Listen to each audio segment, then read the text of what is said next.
Good morning. Happy Wellness Wednesday mornings with Luann and Tim. A huge thank you to KC Security for sponsoring the show for us every single morning. We love you guys. Thanks so much. And we love you. Thanks for hanging out with us. Thanks for watching. It's Fire Prevention Day. Oh. It's actually Fire Prevention Week. And he took it very seriously. I did. I went to the fire station and I did an interview with Aaron Gravel, and he showed me how to use a fire extinguisher. That's on the show. You'll enjoy it. But also, I'd never been in a fire station since I was a little kid. When I walked into the fire station, number 1, which is the corner of Bay and whatever that is, Tancred, I realized as I walked in, the last time I was in a fire station, it was probably a school tour when I was at Sacred Heart School, and we went to the old fire station, which is no longer there, on the corner of Bruce and Wellington. There was a beautiful old fire station there. That was the last time I was in a fire hall. The only time I've ever been in a fire hall was when, in a prior job, I interviewed a fire person. Yes. And that was the only time I was ever. Yeah, it's cool. It's very cool. Different from what you'd expect. Like that bay full of vehicles. There's a lot of vehicles in there, like millions of dollars. You know what, vehicles. too? And what? Because I'm such an anal, organized freak of a person, that's what I remember thinking. Look at how everything has its place. Well, and everything is so clean. Right? Because the firefighters have to polish all those engines. Oh my you ever think God. About that? They get off that truck, it comes back from somewhere, they have to wash those things down. Right? And this, like, polished, chrome, shiny, and all their pants sitting there with the boots in them, ready to go. All this cool stuff. And the floors are, like, spotless. Like, you could eat off the floors. And they have a workout room. They have it's up above the car bay and stuff. Yeah, and all the ventilation it's wild. It's wild. Did you ask him if to be a legitimate firefighter, do you have to be handsome? No, I didn't ask him that. I just feel like they all are. I didn't ask him that. I just do. Very fit, very handsome. I'll tell them you said that. I'm sure they'll enjoy that. I'm going to go back and be a fireman for a day. They invited me. Awesome. We're going to do a whole segment where I'm going to like crawl on my belly and learn how to carry somebody down a ladder. And, I want to go watch that. But really, what you'll see in the interview that a big thing this year for Fire Prevention Week is escape routes. And they're working with the kids in the schools about that. Hopefully the kids will bring if your child comes home with a plan from school and asks you to help fill out an escape route plan, please do it. You know what? When I was a kid, my dad worked at the plant after he had an accident, went back, blah, blah. And he was in the fire department for the plant. And I remember one day we were all having dinner, as we always did, because, you have dinner back in those days. And he talked about like an escape plan. And I remember kind of being scared at first.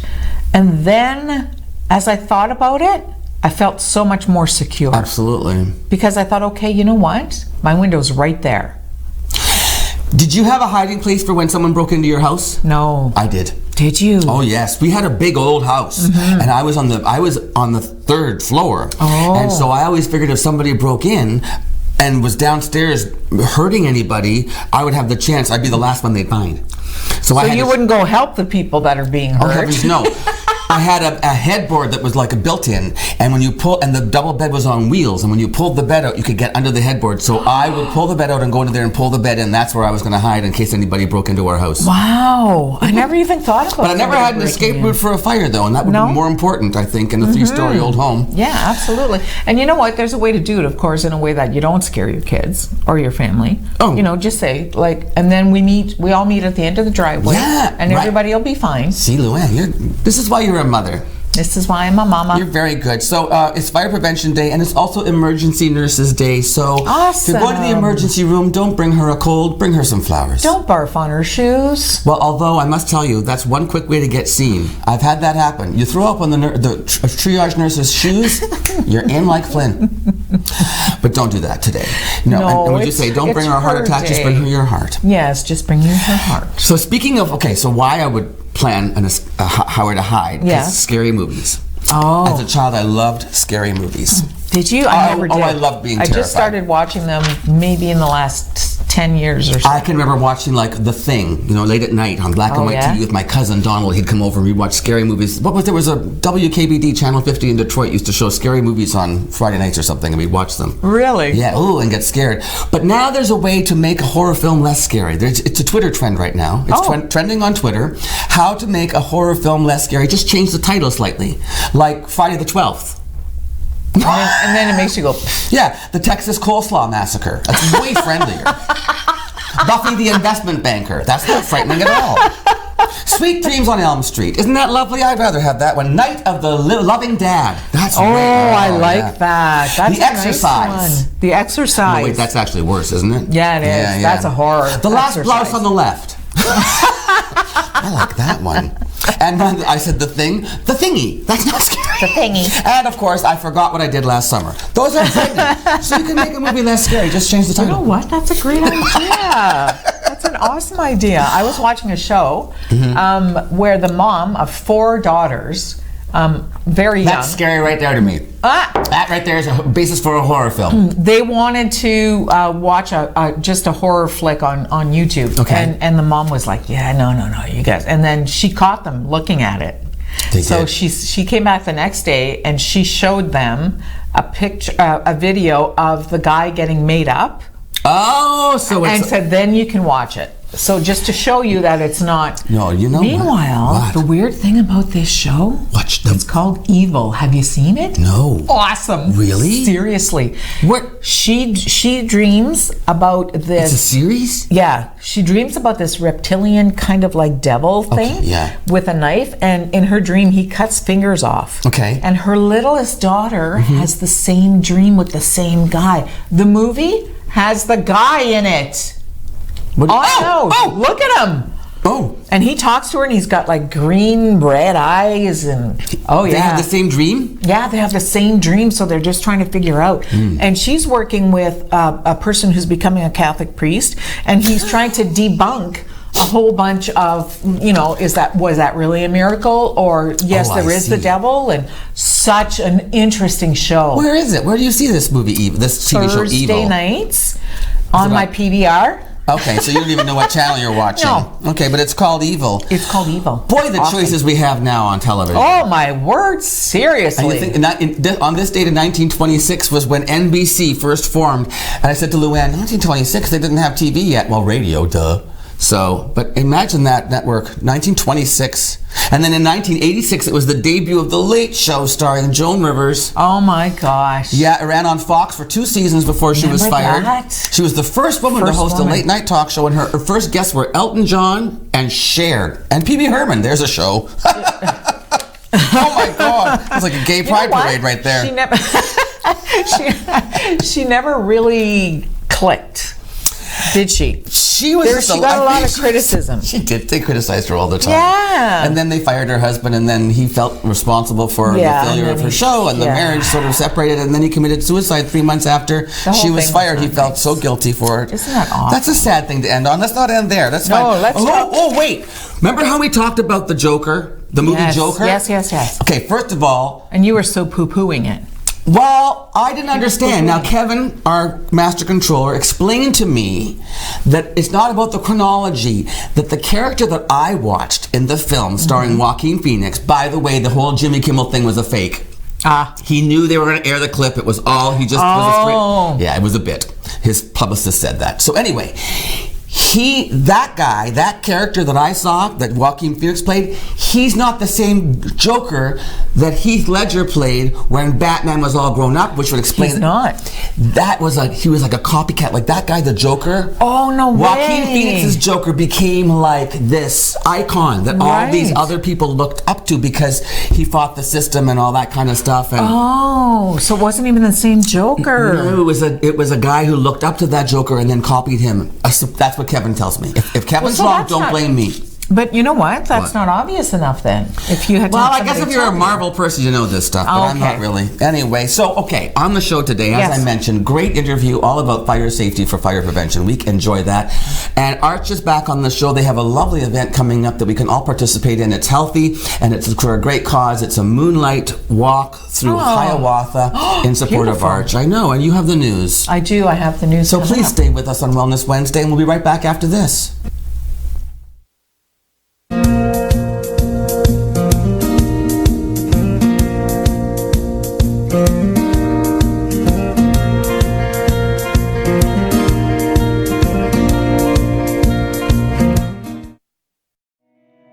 past year, we've been celebrating our 65th anniversary, dating back to services originating in our community in 1954, which is quite some time ago. It's been a great opportunity this past year to recognize the pioneers, the stakeholders that worked tirelessly to create what we are today. I'm grateful for everything that the families 65 years ago and the people that assembled the organization have done in order for us to achieve the success that we're experiencing 65 years later.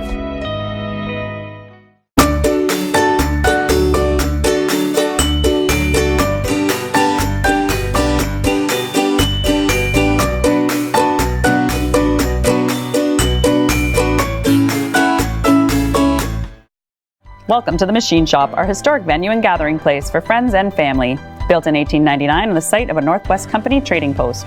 Today we are a go-to venue hosting many expos, concerts, weddings, and more. While you're here, choose one of our dining experiences. Enjoy a quiet dinner at the Mill Steakhouse and Wine Bar, watch a game and try wood fire oven pizza and local draft at the Boiler Room, or treat yourself every day to gelato and local coffee at the Gelato Mill. For more information on the Machine Shop, visit machineshopinc.ca.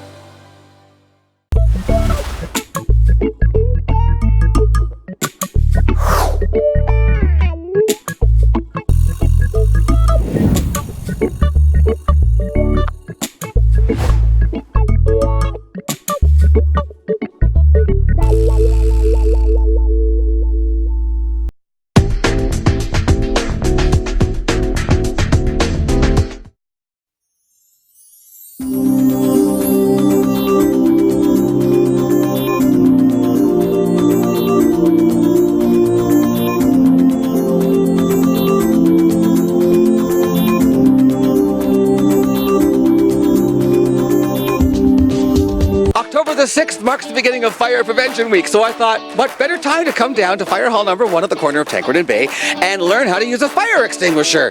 So we're gonna go in here. Now, if you look at that window above me, that's where Fire Chief Peter's office is. So, hey Peter, I'm coming in.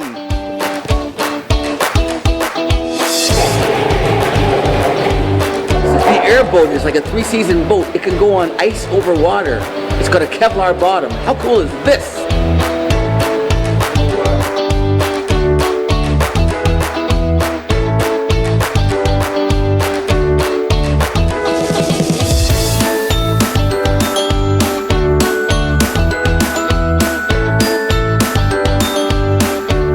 Joined now by Aaron Gravel from Sault Ste. Marie Fire Services. Aaron, thanks. Nice to have you on the show again. You've been on the morning show before. This is, what's this called this week? Fire Prevention Week, every October. What are the different things that we should be doing during Fire Prevention Week while it's in our minds? Well, this year our theme is Not Every Hero Wears a Cape. Plan and practice your escape. Pretty catchy, right? It is catchy. Yeah, so we use that to promote home fire escape plans. Like we do fire drills in buildings and offices, schools especially, but we need to practice home escape plans at home. It's crucial. So that's our big one for this year. Is that something that Sault Ste. Marie Fire Services offers a service to assist in that? Or I know that you do things with seniors. You'll go right into their homes and do things like you'll help them change the batteries on their fire extinguishers and that sort of stuff for people who might have mobility issues. Do you all, but for the average person, when it comes to planning a route to get out of your house, do you have an assistance plan in place for that? Yeah, we actually have templates on our website. So saultestemarie.ca/firesafe. We have saultestemarie.ca/fire safe. Yeah, and we have templates there that they can print off and actually do them right at home. We've also provided them to the schools this year. So we've contacted the schools and they're letting us for October, in the first week for Fire Prevention Week, do a mini lesson. All the teachers are going to do a mini lesson of home escape plans in the schools. And then the kids can take the escape plans home and share it with their families. And then practice them at home with their families, exactly. That's smart. Is there an idea when you're escaping, should there also, is it the stay low? Is that part of the thing, Eric? If you see smoke, always stay low. So we can say stay low and go or get low and go are two of our phrases that we use to help teach kids about, and it works for adults too, because, smoke builds up pretty quickly and you're going to need to get low, and it helps you, gives you kind of a line of sight so you can get out of the house. Do you recommend anybody when you're leaving a house, if there is smoke, should you be taking something to cover your face or your mouth with, or not? Don't take the time to do that. Just get out. The main thing is getting out. You have less than 3 minutes to safely get out of a house. Like on average, statistically it's 3 minutes or less, and that 3-minute mark is crucial. So we want to make sure that you're getting out as quickly as possible, especially because it takes 45 seconds for a working smoke alarm to activate.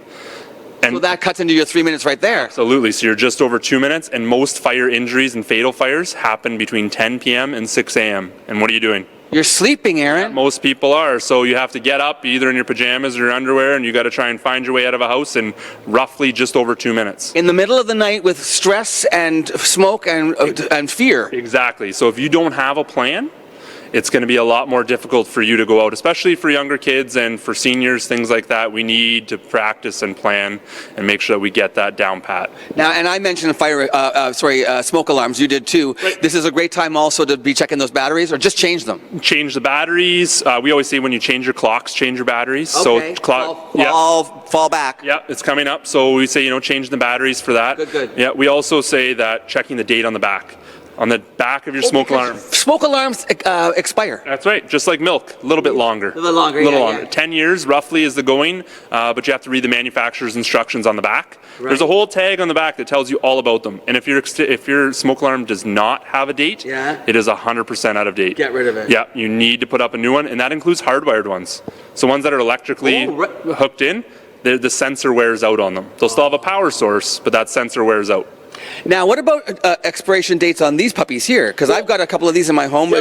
How do I know if it's still good? Well, some of the new ones will have expiration dates on them, but for the most part, we go by manufacturer's instructions in the about size 5 or 6 font on the side. Okay. So you have to read the instructions because it'll tell you, and a lot of times they'll have a date on them. And usually we say 10 to 12 years at most. There are different kinds of fire extinguishers, you were telling me. Explain that a little bit. So we have different classifications of fire. So there's Class A, which is ordinary combustibles. So like paper, plastic, wood, things you'd put out with water. Class B is flammable gases and oils and liquids. So it would be gasoline, propane. We also have cooking oils lumped in with that. Paints, lacquers, tars. So that kind of stuff. And then Class C is live electrical, so your TVs, your projectors, gaming consoles, Blu-ray players, things like that. Okay. And then Class D is combustible metals. You don't really see that unless you're in a heavy industrial setting. Okay. And then Class K is kitchen fires, and that's specifically for like deep fryers and cooking oils. Okay. Yes. And are there different extinguishers for different purposes then? Yes, but the most common one you're going to find is, if you look at this one, A, B, C. So this will put out an A-class fire, a B-class fire, and a C-class fire. Oh, that's what that means. It's a multi-purpose, general purpose, and it actually has pictograms on here that shows you what types of fires, in case you don't know the classes like I just told you. Right. Because obviously I've gone through it a few times, so I know the classes. Right. But if you go through, it'll tell you a little bit about it. The biggest thing about smoke alarms and carbon monoxide alarms and extinguishers is read the instructions. Okay. It's all right there for you. We tell people all the time, but for the most part, it's right in front of you. Okay. And it's given to you, and they do that on purpose. But we're here to remind people we have the answers also, so we don't mind telling people and reminding people about it. Well, one of the reasons I was excited to come here today, not just to see you, of course, but also because I do have fire extinguishers in my home. I've never read the instructions, so you see, I came here. I could have done some homework, but I didn't. Okay. I'm probably your average guy, though. Yeah, that's standard. It is standard. Yeah. So now, okay, you tell me what I need to know before we go outside to extinguish a fire. Okay, so an extinguisher has a few things. We have a cylinder. So this holds all the powder or whatever. This is a dry chemical extinguisher, so it has powder in it. The powder is, tell me. Sodium bicarbonate. Which is baking soda, basically. There's a couple other chemicals mixed in, but basically it's a can of baking soda. I knew that. I was smart. Yeah, that's right. Just saying. So we have a red cylinder. Yeah. We have our dial that tells us whether it's charged or not. This one, the dial's in the red, so this one's no good. You have to make sure that the seal is there, and that's why I have a green tag on this one. Okay. Your home ones won't have a green tag on them. No. Because this is specifically for our fire department here, so that's why we have a green tag on it. You have a pin. Yes. Your trigger is on top. Yes. Your handle's on the bottom. Okay. A lot of the newer ones will have finger grips there, so you'll feel, so it sits in your fingers properly. All right. Then your nozzle here. Yes. So that you can help aim at the fire. Right on. And basically, that's it. But these are live. There's no on-off switch. As soon as this comes out, yeah, it's ready to go. So if I push this trigger now, Yes. powder could come out, but this Right. one's not charged, so we know we're okay. And there's normally a tag with a number on it, right? On Right. one that's never been used before? Right, and some of the home ones will have that, but everyone in an office building or a hospital or a school will have those safety tags on them. Okay. And the idea is to pull the pin Yep. with one hand, and then, so you want to hold my mic? Yeah. You show me how you would do it. So do you want to know the acronym we use? Go, yes. PASS. PASS? PASS. So you grab it, put it in your hand, you pull the pin, Yeah. so that's P. P, You aim the nozzle, A, you squeeze the trigger, S. and then you sweep side to side because you want to coat the fire like a blanket with powder. And where am I aiming at the fire? So think of a campfire. You're going to aim at the coals at the bottom, the base, not at the flames and smoke. Don't aim up above. A lot of people, the misconception, they think the fire is actually the problem. It's the base of the fire that you have to get to. The ignition part. That's right. And so you're basically, when you're side to side sweeping, you are covering that bed of coals or Right. fire, whatever. Right. Yeah. So if a trash can's on fire, you're going to cover the bottom of the trash can, make sure it's filled. And ultimately, the powder is suffocating the fire. That's right. Yeah, it's preventing any oxygen from getting to it, so All right. it coats it. So this is where you keep all of your gear for the shift. So as you said, Yeah, this is so for next shift, now that we're on the 24-hour shift, we used to do day shift and night shift, but now that we're on 24-hour shift, it stays for the next shift coming in. for an entire shift. Yeah, and we have around the corner where we keep all our gear. And you got to keep in mind we have 4 fire halls, so they don't always keep their gear here, right? If you're moving at a different hall or Oh, different. you don't always stay at the same hall. Not always. Okay. No, it kind of switches around a little bit. But this is what I was talking about. Remember I told you with the boots? Your boots are already in your. Already in, and they're tucked in. So when you go to put them on, you slip step your feet in, in, and then you pull Pull up the your pants, and straight up. your boots are already tucked Yep, in. And then you have your straps, and the straps go up over your shoulders. I should start doing this for when I wake up late in the morning for ONNtv. There you go. You have your jeans already ready to go. So you're going to take me outside and show me how to use a fire extinguisher? Absolutely. Because I have 3 in my home. Okay. Well, 1 outside in the back shed, Right. and I have 2 in the house. I have never ever set off a fire extinguisher, so How long have you had them? I have to check my expiration date. Well, they only last, household ones we say no more than 10 or 12 years because of, Oh. after sitting. And I've had things them like- less time than that. Okay, then they should be okay, but I'll show you on an actual fire extinguisher different things that we need to look for, how to check them. You can't, unless you get them tested by a company, Yeah. you're not going to know for sure whether they are functional or not. Okay. So See, fire prevention week. There's so much to learn, Aaron there's a Gravel. lot to learn. Okay, let's go outside and learn how. I'm going to learn how to set off a fire extinguisher. Sounds good. Okay.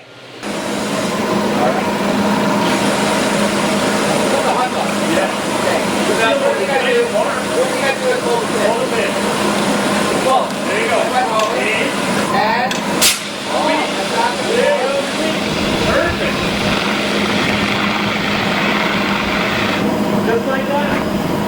I did it! You did. I saved us, Aaron Gravel. That was so easy. There you go. I was so nervous about that. It was so easy.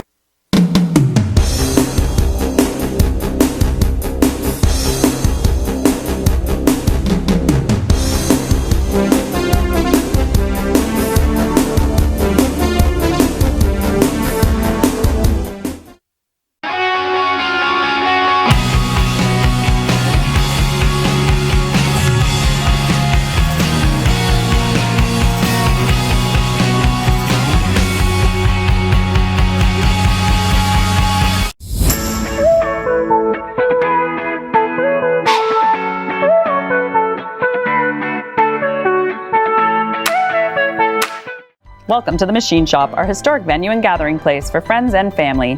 Built in 1899 on the site of a Northwest Company trading post. Today we are a go-to venue hosting many expos, concerts, weddings, and more. While you're here, choose one of our dining experiences. Enjoy a quiet dinner at the Mill Steakhouse and Wine Bar, watch a game and try wood fire oven pizza and local draft at the Boiler Room, or treat yourself every day to gelato and local coffee at the Gelato Mill. For more information on the Machine Shop, visit machineshopinc.ca.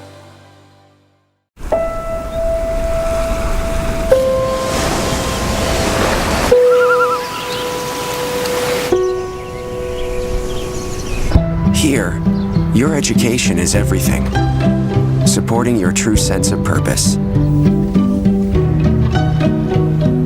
Here, you'll learn from professors who will understand you, who will challenge you, and offer you support on your journey. Here, you'll study programs built on real values: business, technology, science, arts and social sciences, always geared to make a positive difference. Here, you'll have a chance to assist in faculty research, leaving your mark wherever you go. Here, you'll focus on what matters to you and impact the world around you. Algoma University. Come take a closer look.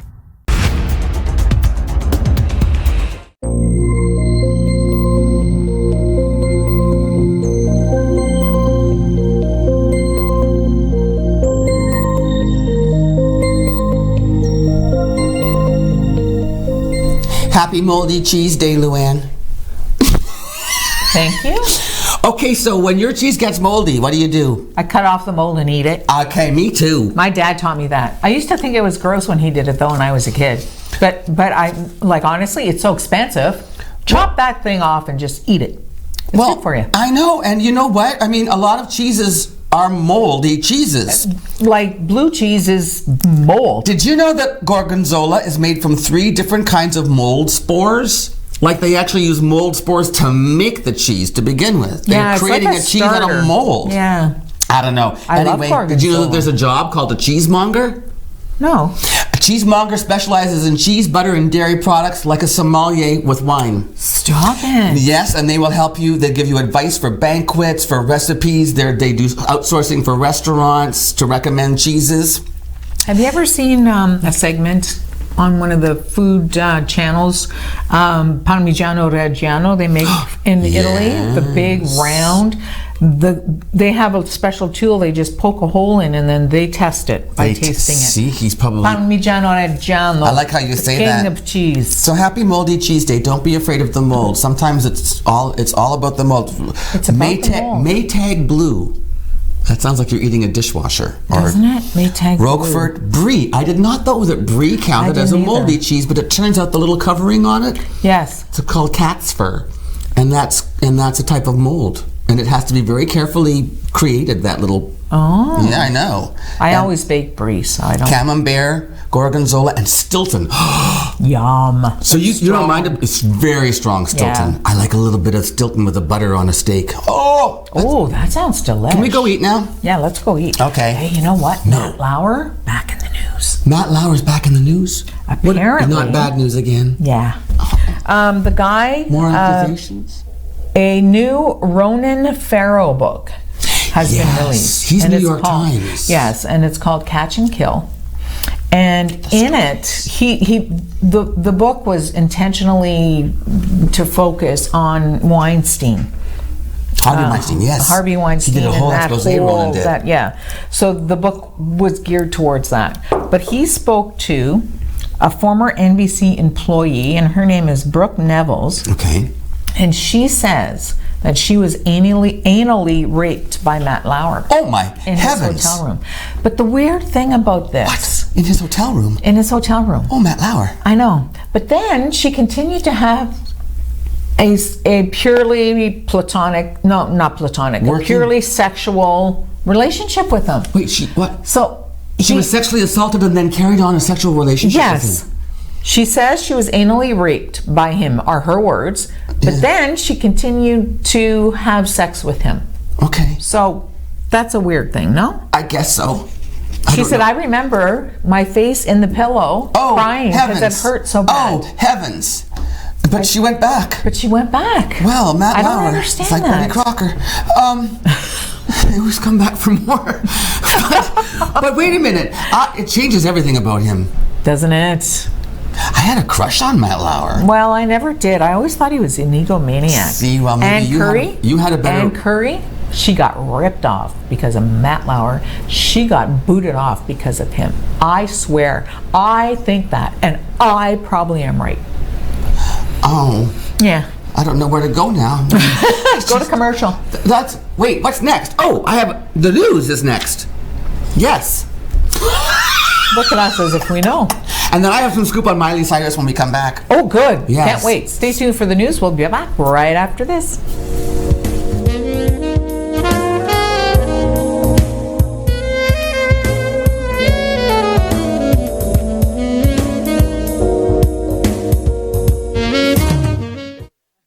Recently, the Government of Ontario established a $100 million affordability fund to help Ontarians who don't qualify for low-income conservation programs ease the burden of their electricity bill.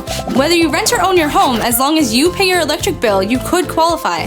There are 3 levels of support available. The first is a home energy kit with upgrades like smart power bars and LED light bulbs. The second includes Energy Star appliances that help keep things cool during the hot summer months. The third is for electrically heated homes so that your power bills don't break the bank during those long Canadian winters. Plus, all upgrades, including installation, are completely free of charge. Visit affordabilityfund.org or call 1-855-494-FUND to find out if you qualify.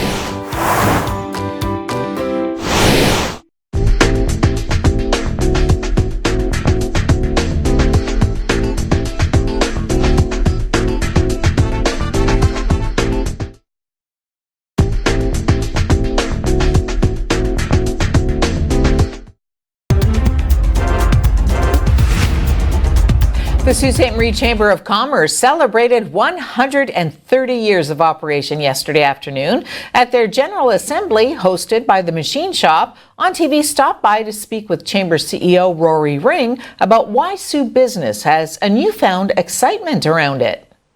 Well, we're actually at the Machine Shop in their main facility, their main venue, and we're celebrating our 130th annual general meeting. It's a pretty appropriate place to be doing it, given the long history that this building has had with our community and what's happening in transforming it into a tourism destination and a music venue. It's really exciting with the steel plant coming out of CCAA, and that certainly makes people feel more secure as well. And I think you're starting to see a younger generation really care about its community, but also it's engaging, long-term residents that have been here and getting them excited about the possibility of the future that our youth see in the community. Our young professional group, Strive, is, really trying to mobilize the young professional and young entrepreneurs and get them excited about the opportunities that are here for a future. So Perrin Beatty, he's the president and CEO of the Canadian Chamber of Commerce, and he's had quite a long history in politics and in business, and also with the Canadian Chamber and the Canadian manufacturer and exporters. So he's got a long history of being connected to not just politics, but to business as well. So he really is able to bring those two worlds together and really give, I think, national leadership and really present to our politicians and our public service what it means to have a prosperous Canada, a competitive Canada, and how that really, business drives prosperity, right? Governments don't create jobs, they don't create wealth, they don't create prosperity, but what they can create is the environment to make those things flourish. And I think some of Perrin's comments today around what we're seeing in the election is a lack of platform that really draws attention to that. How do we get better productivity in Canada? How do we be more competitive? How do we have better tax regulation? How do we look at just regulation in general to make sure that we're making it conducive for businesses to flourish and create prosperous communities? On Monday, City Police arrested 35-year-old Dylan Jocko of London, Ontario for assault. Police say on September 3rd, while in custody at the Sault Ste. Marie Courthouse, the accused struck another person in custody. The victim was taken to hospital to be evaluated. The accused is charged with 1 count of assault, 1 count of breach of peace bond, and 1 count of breach of probation. He was held for bail court. Ontario's top court is expected to rule today in the case of a Toronto area family that fought to keep their daughter on life support after she was declared brain dead. Taquisha McKitty was 27 when doctors declared her dead by neurological criteria in September of 2017 following a drug overdose that left her unconscious. Her relatives went to court to prevent doctors from taking her off life support, arguing her Christian faith defines death as the cessation of heartbeat, not brain function.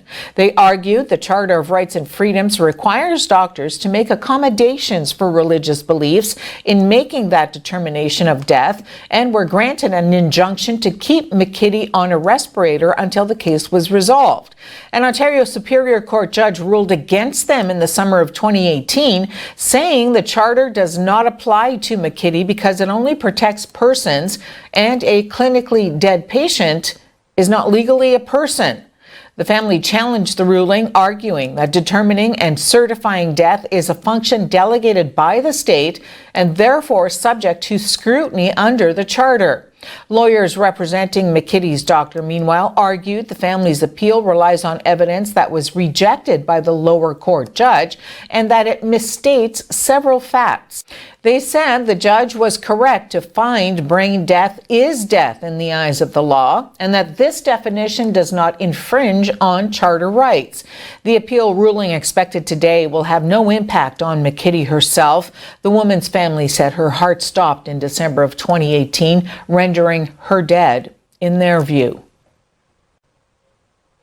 4 teens face first-degree murder charges after a 14-year-old boy was stabbed to death outside a Southern Ontario high school, adding that police believe the murder was premeditated.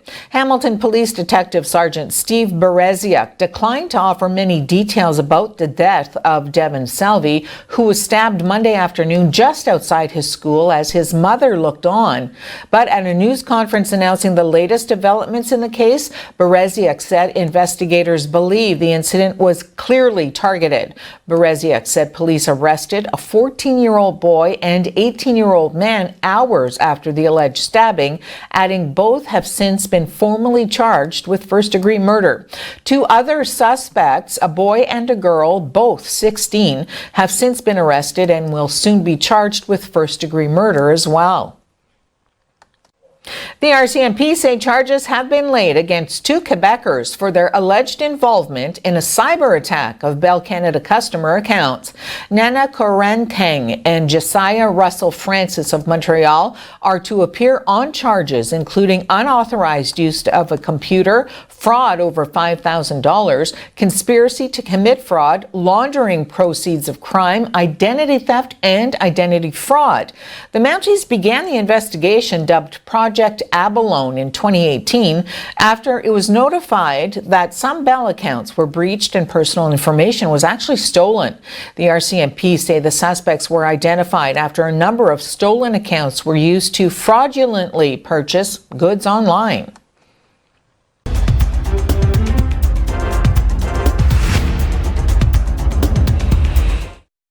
Since 1899, the Machine Shop has been a unique space for innovation and creativity. Once a leading pulp and paper company, the Machine Shop was built by Francis H. Clerg, which later became part of St. Mary's Paper in 1984. After the closure of St. Mary's Paper in 2011, the Machine Shop spent 4 years vacant. In 2015, the Machine Shop reopened their doors to the community for the first time. From weddings to galas to concerts and festivals, the one-of-a-kind venue has something for everyone. We are proud to work with the community and local nonprofits to host major events such as Festival of Trees, Pearls and Plaid, an evening at Hogwarts, and more. While you're here, wind down at the Mill Steakhouse and Wine Bar for a quiet dining experience, or watch a game and try a wood fire oven pizza and local draft at the Boiler Room. Don't forget to save room for house-made gelato and baked goods at the Gelato Mill. For more information on the Machine Shop events, history, and restaurants, visit machineshopinc.ca. 3 great places, 1 historic venue. Recently, the Government of Ontario established a $100 million affordability fund to help Ontarians who don't qualify for low-income conservation programs ease the burden of their electricity bill. Whether you rent or own your home, as long as you pay your electric bill, you could qualify. There are 3 levels of support available. The first is a home energy kit with upgrades like smart power bars and LED light bulbs. The second includes Energy Star appliances that help keep things cool during the hot summer months. The third is for electrically heated homes so that your power bills don't break the bank during those long Canadian winters. Plus, all upgrades, including installation, are completely free of charge. Visit affordabilityfund.org or call 1-855-494-FUND to find out if you qualify.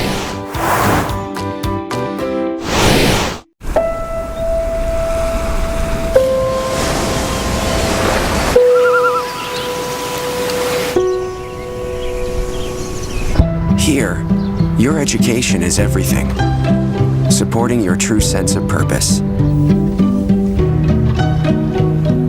Here, you'll learn from professors who will understand you, who will challenge you, and offer you support on your journey. Here, you'll study programs built on real values: business, technology, science, arts and social sciences, always geared to make a positive difference. Here, you'll have a chance to assist in faculty research, leaving your mark wherever you go. Here, you'll focus on what matters to you and impact the world around you. Algoma University. Come take a closer look.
And we want to remind you that tomorrow, with the looming federal election, we are having a live debate here on ONNtv. I love it. It starts at 1 o'clock. Tim and I will be moderating, and all of the candidates are going to be here.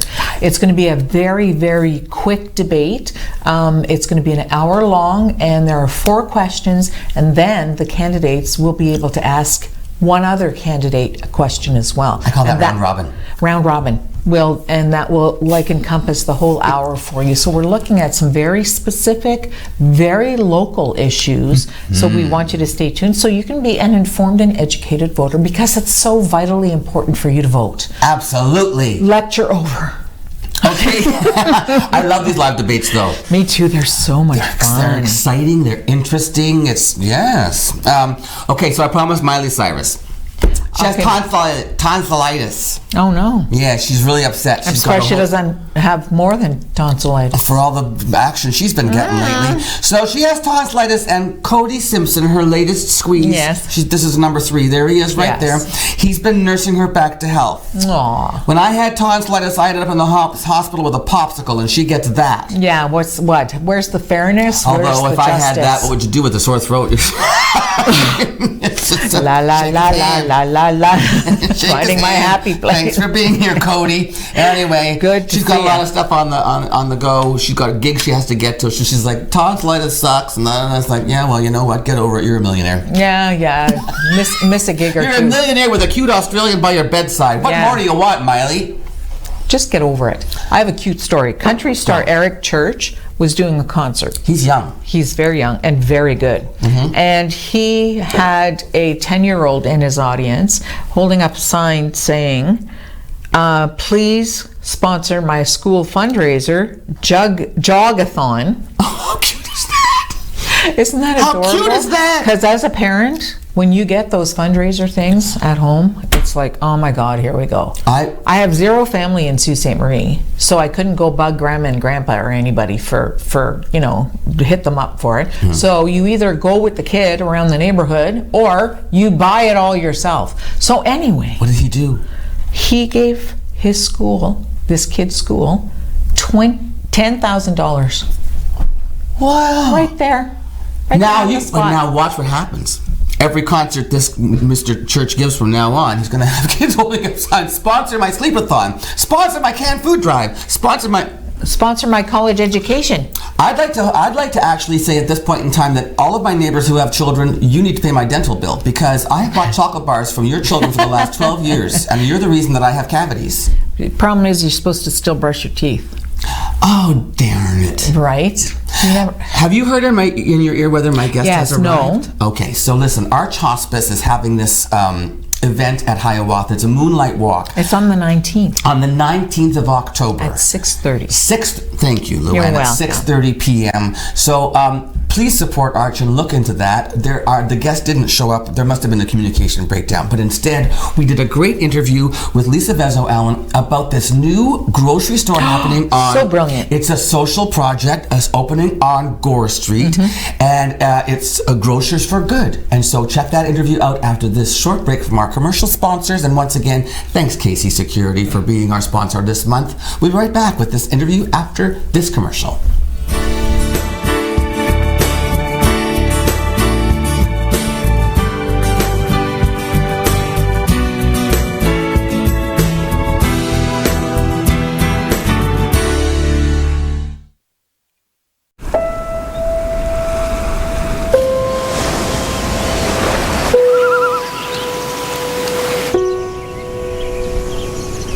Here, your education is everything, supporting your true sense of purpose. Here, you'll learn from professors who will understand you, who will challenge you, and offer you support on your journey.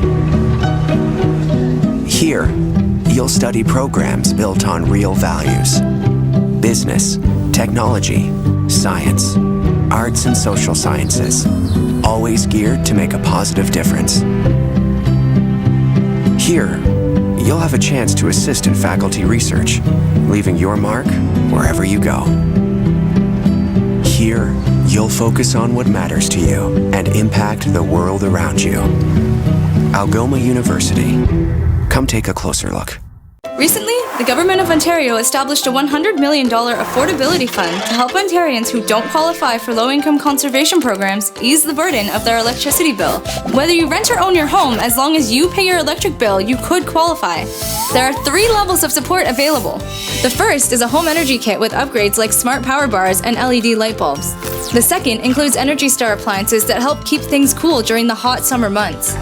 The third is for electrically heated homes so that your power bills don't break the bank during those long Canadian winters. Plus, all upgrades, including installation, are completely free of charge. Visit affordabilityfund.org or call 1-855-494-FUND to find out if you qualify.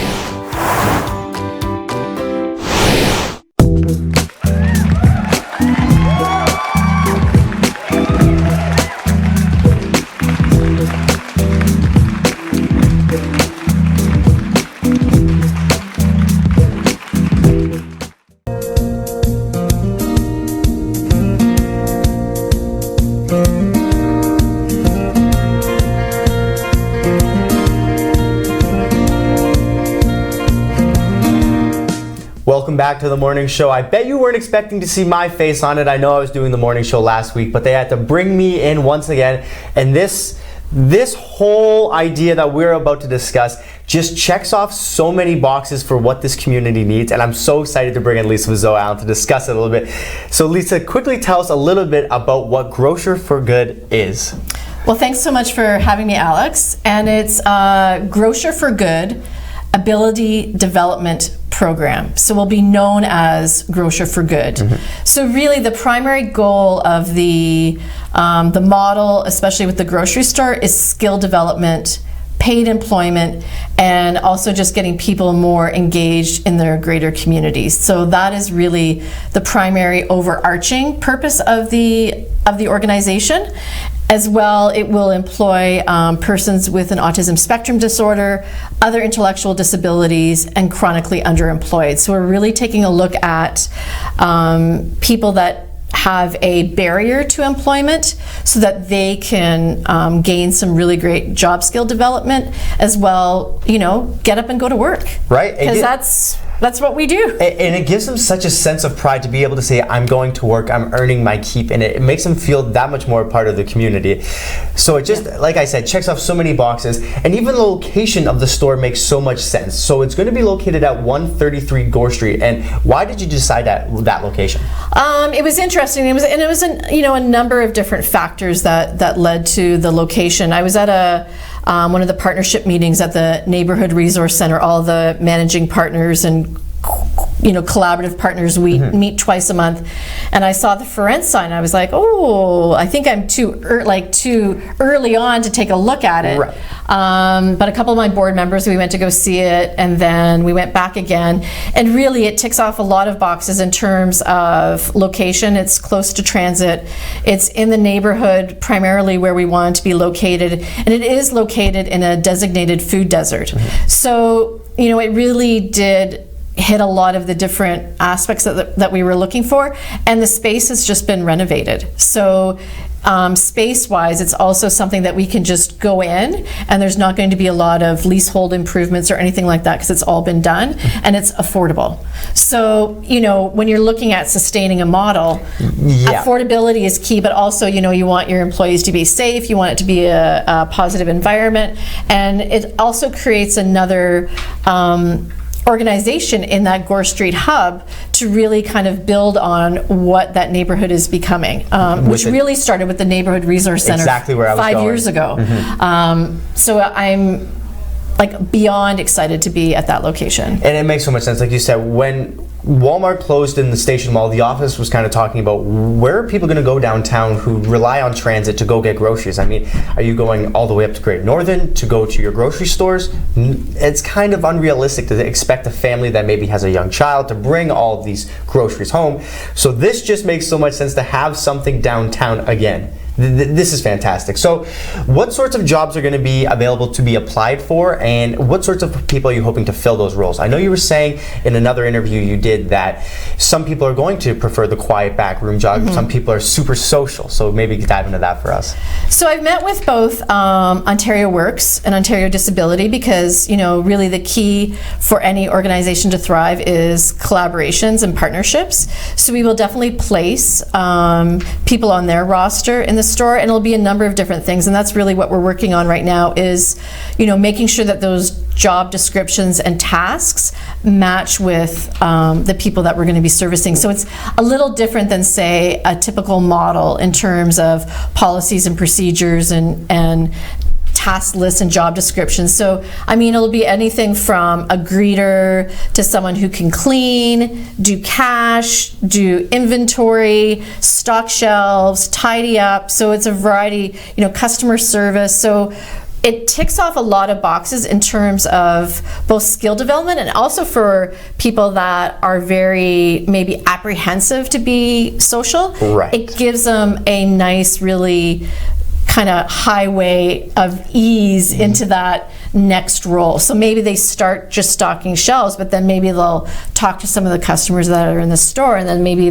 that will lead them to a customer service position. So it's really about layering that skill development so that they can really gain some solid experience and maybe get out of their comfort zone a little bit as well. And that's just so perfect. And obviously coming up with a business that has so many different things, and you want to be a charitable organization, which you were granted, there's hoops to jump through. And you were saying these hoops were coming so fast that you weren't even expecting it to come at the rate they were. Yeah, I submitted the incorporation in June, and so what happens is the Office of the Public Guardian and Trustee takes a look at your objects. So the objects of an incorporation is what you say you're going to do. Right. And they deem whether you're charitable or not.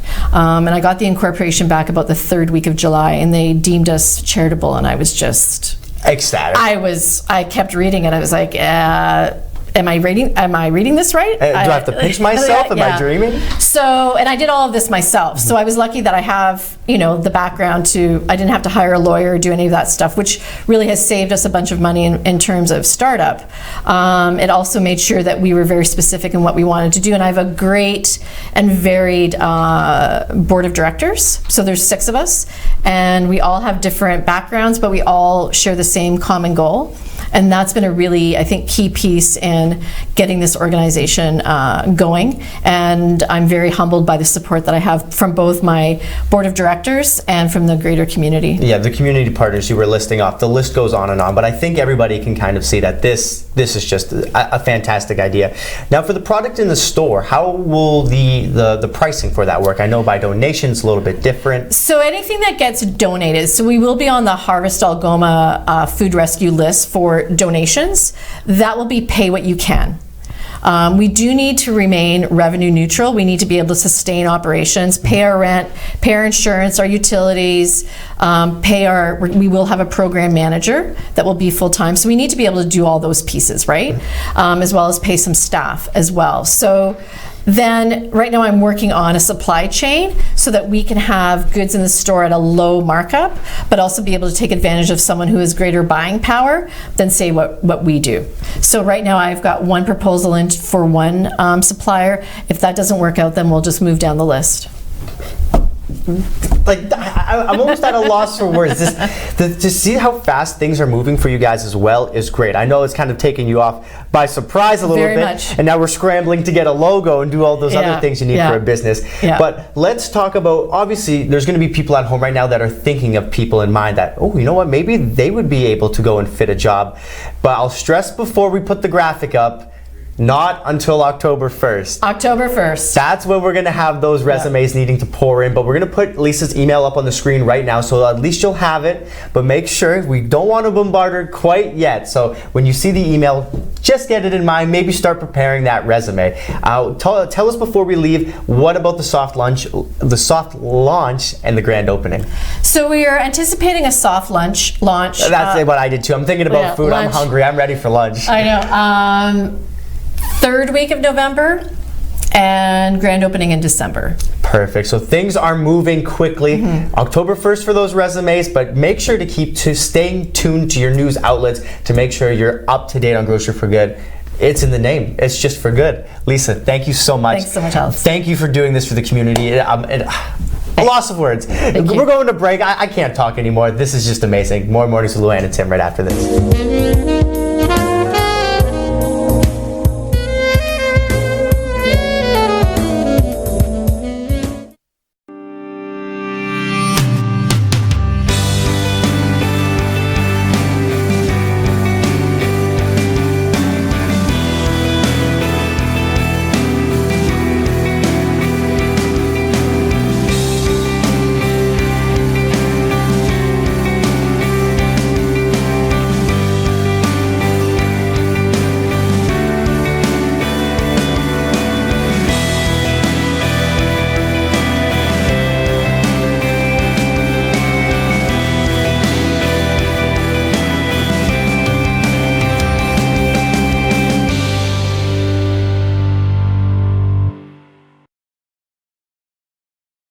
Since 1899, the Machine Shop has been a unique space for innovation and creativity.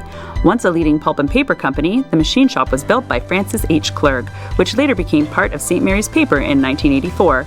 After the closure of St. Mary's Paper in 2011, the Machine Shop spent 4 years vacant.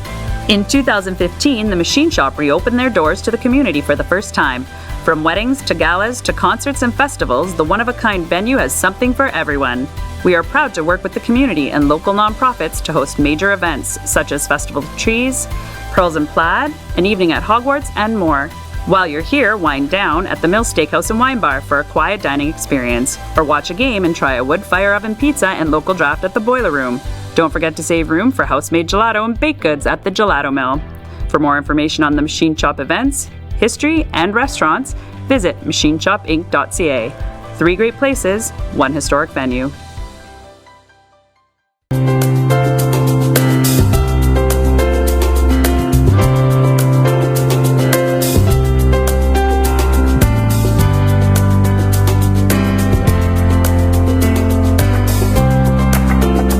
And I just heard from my friends at Arch, and they had their server crashed at work. She said, I lit by my calendar, my server crashed, and I didn't get the message that I was supposed to be there. That's okay. Listen, we showed another great interview, and we'll have Arch on again. And just a reminder, it's the Moonlight Walk at Hiawatha on the 16th. So, On the 19th. On the 19th. Thank you. You're welcome, absolutely. Thanks so much for watching. Thank you once again to KC Security. Stay tuned because tomorrow we're going to have another awesome show. We're And the looking for debate you. at 1 o'clock. And the debate, 1 o'clock. Don't forget, live. See you tomorrow. Bye.